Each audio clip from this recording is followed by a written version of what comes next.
The first level to success in life, listen to me, the very first level is you seeing it like it's clear to you. You know exactly what you want. You know exactly when you want it. You know exactly what it tastes like. You know what it looks like. You know what it smells like.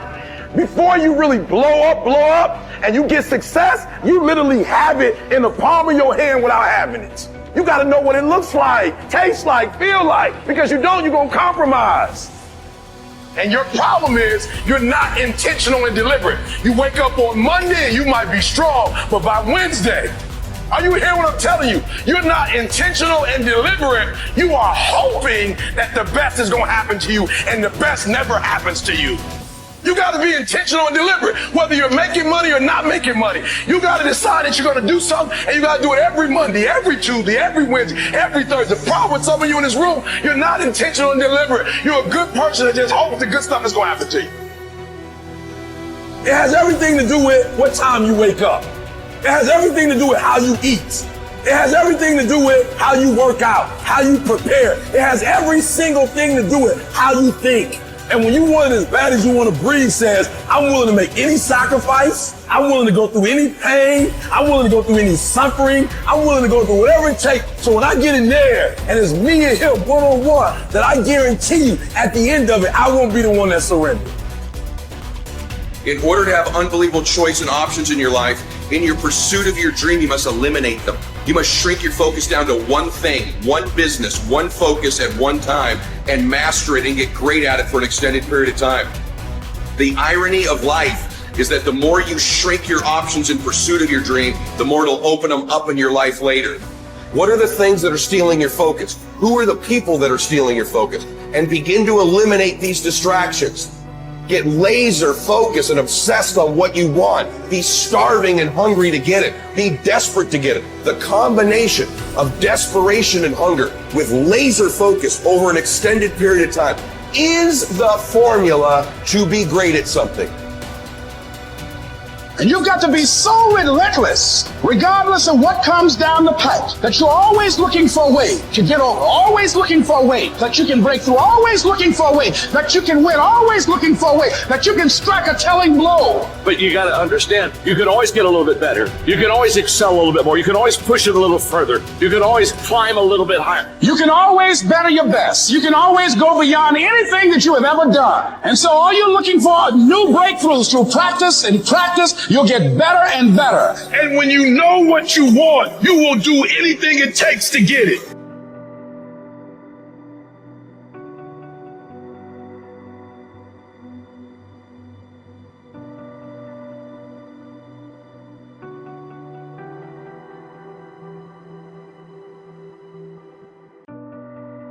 A person who thinks all the time has nothing to think about except thoughts. So, he loses touch with reality and lives in a world of illusions. We are so tied up in our minds that we've lost our senses. Time to wake up. What is reality? It isn't material, that's just an idea. Reality is this. Whoever it is that you want to be, no matter how many times you may have failed at attempting to become that person leading up to this point, you can still become that person. You're going to decide who that is. You're going to hold that ideal in your mind, and you're going to force yourself to act in accordance. You are going to tell people what you're up to. And if you really have some balls, you're going to tell people that want you to fail. Because that, believe it or not, that's who's going to come to your rescue in your darkest hours of wanting to give up. It's going to be remembering that out there is someone who's laughing at you, who wants you to fail, that's talking behind your back about how you're never going to achieve it, and then imagine how rad it will be when you actually do achieve it. And so I've been intrigued with, can you be committed to the process of what you do without being emotionally attached to the result of what you do? Because a lot of people can be committed to the process of what they do if the results don't change. But the moment the result or the outcome changes of what they're chasing, they shut it down or they quit simply because the result changed. So can we be committed to the process of what we do, but not emotionally to the result of what we do, understanding every day I get up and give everything I got to everything I'm a part of simply because this is who I am. Like the only thing I need every day of my life is 86,400 seconds. That's it. Like I don't need some reward. Like I don't need, the only thing I need is breath in my body, and I'm flat out going to get it. One of the things you have to understand about life is everything changes and everything ends. And that kind of sounds heavy on the front end, but it's a truth. If everything changes and everything ends, number one, it should make you appreciate what you have right now. And then my view is, what's next is always better. If I make it so, it's my job to make it so. I think passion is the genesis of genius. If you've got enough passion, you're gonna find answers nobody else does. But most people run out of fuel, meaning they get tired, they get exhausted, they get burnt out, they get, the law of familiarity. They're around something so much they take it a little bit for granted. What I see as the one common denominator of people that are successful over a lifetime is the sustained hunger. Hunger is the number one factor. That in order to move forward, you move forward by taking the next right step. You don't have to know all the steps to make, just what is the next right move.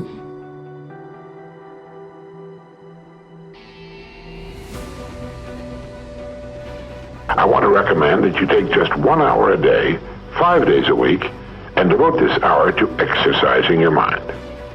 Pick 1 hour a day on which you can fairly regularly count. And during this hour every day, take a completely blank sheet of paper. At the top of the page, write your present primary goal, clearly, simply. Then, since our future depends upon the way in which we handle our work, write down as many ideas as you can for improving that which you now do. Try to think of 20 possible ways in which the activity that fills your day can be improved. You won't always get 20, but even one idea is good. Now remember 2 important points with regard to this. 1, this is not particularly easy, and 2, most of your ideas won't be any good. Now when I say it's not easy, I mean it's like starting any new habit. At first you'll find your mind a little reluctant to be hauled up and out of the old familiar rut. But as you think about your work and ways in which it might be improved, write down every idea that pops into your mind, no matter how absurd it might seem. Let me tell you what will happen. Some of your ideas will be good and worth testing. The most important thing this extra hour accomplishes, however, is that it deeply embeds your goal into your subconscious mind, starts the whole vital machinery working. And 20 ideas a day, if you can come up with that many, total 100 a week, even if you don't think on weekends. An hour a day, 5 days a week, totals 260 hours a year, and still leaves you 3,740 hours of free leisure time. Now this means you'll be thinking about your goal and ways of improving your performance, increasing your service, 6.5 full extra working weeks a year. 6.5 40-hour weeks devoted to thinking and planning. Can you see how easy it is to rise above the so-called competition? And will still leave you with 15 hours a day to spend as you please. Starting each day thinking, you'll find that your mind will continue to work all day long. You'll find that at odd moments, when you least expect it, really great ideas will begin to pop into your mind. And when they do, write them down as soon as you can. Just one great idea can completely revolutionize your work and, as a result, your life.